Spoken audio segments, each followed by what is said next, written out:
Halo adik-adik, ketemu lagi dengan kakak. Pada pembelajaran kali ini, kita akan menyimak video pembelajaran kelas 4 dari buku tema 5, subtema 2, pembelajaran 1 dan 2, yaitu pahlawanku. Adik-adik dimohon untuk menyimak video ini sampai akhir ya, dan kerjakan tugasnya. Adik-adik tahu tidak, ketika masa kerajaan Hindu-Buddha mulai melemah, masuklah agama Islam di wilayah Indonesia.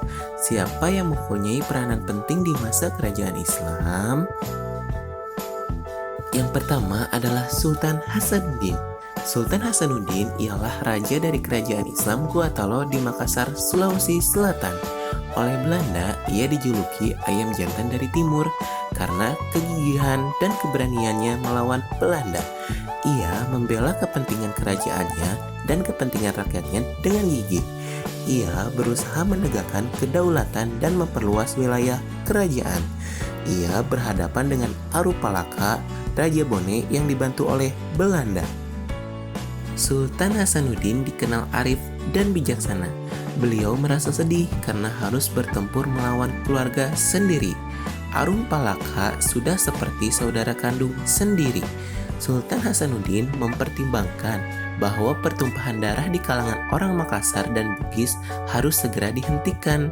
Sultan Hasanuddin berusaha menggabungkan kekuatan kerajaan-kerajaan kecil di sekitar kerajaannya untuk melawan Belanda.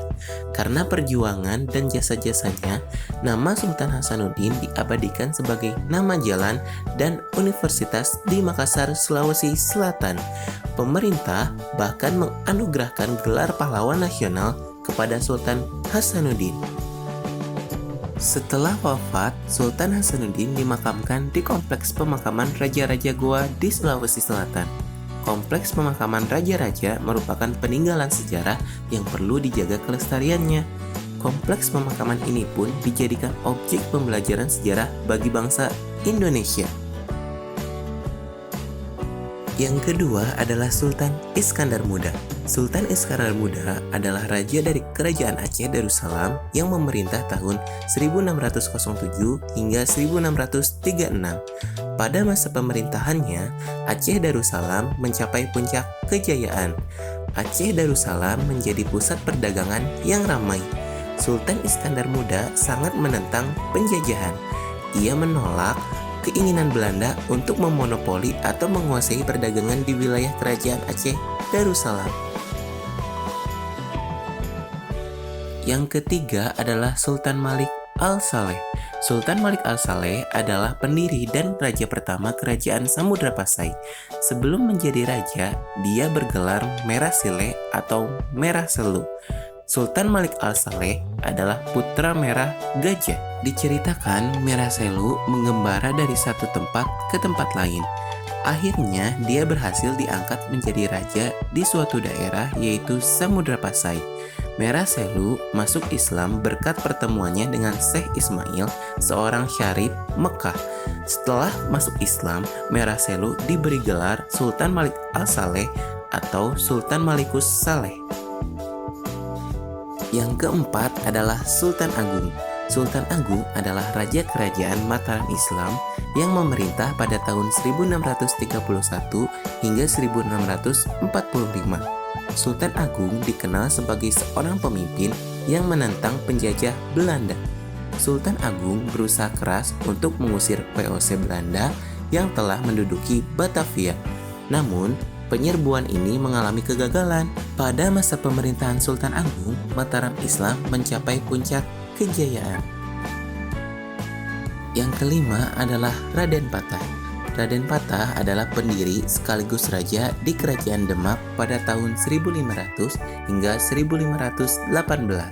Raden Patah merupakan keturunan Raja Brawijaya V dari Majapahit. Selama Raden Patah memimpin kerajaan, ia dibantu oleh seorang wali bernama Sunan Kalijaga. Pada masa pemerintahannya, dibangun sebuah masjid yang sangat terkenal sampai sekarang.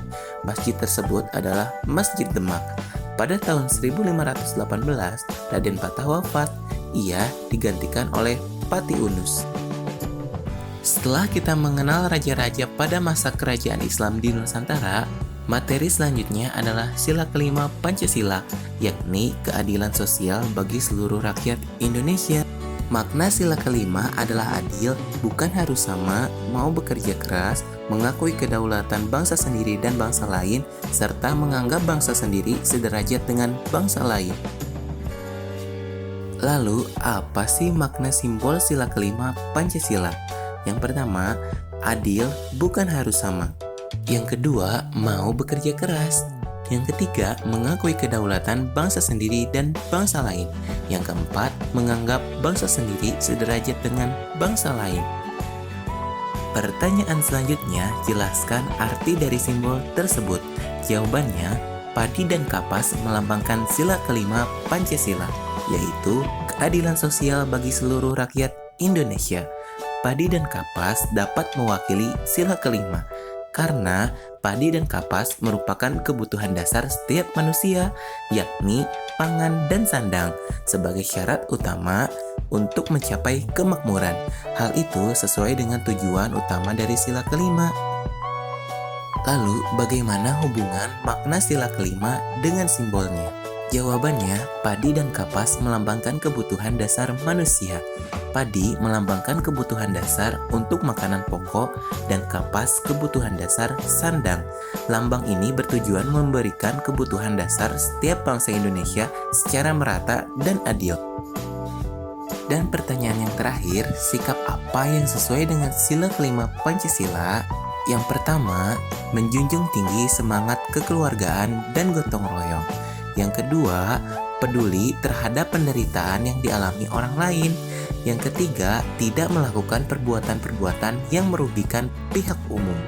Yang keempat, suka melakukan perbuatan dalam rangka mewujudkan kemajuan dan keadilan sosial.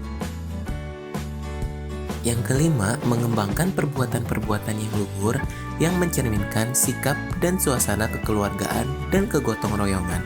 Yang keenam, menjaga keseimbangan antara hak dan kewajiban. Yang ketujuh, menghormati hak-hak orang lain. Dan yang kedelapan, suka memberi pertolongan kepada orang lain. Yang kesembilan, tidak bersifat boros dan suka bekerja keras. Yang kesepuluh, tidak bergaya hidup mewah. Dan yang terakhir, bersama-sama berusaha mewujudkan kemajuan yang merata dan berkeadilan sosial. Sekian pemaparan materi pada video pembelajaran kali ini. Tetap semangat dan jaga kesehatan. Sampai jumpa di video selanjutnya ya. Bye-bye.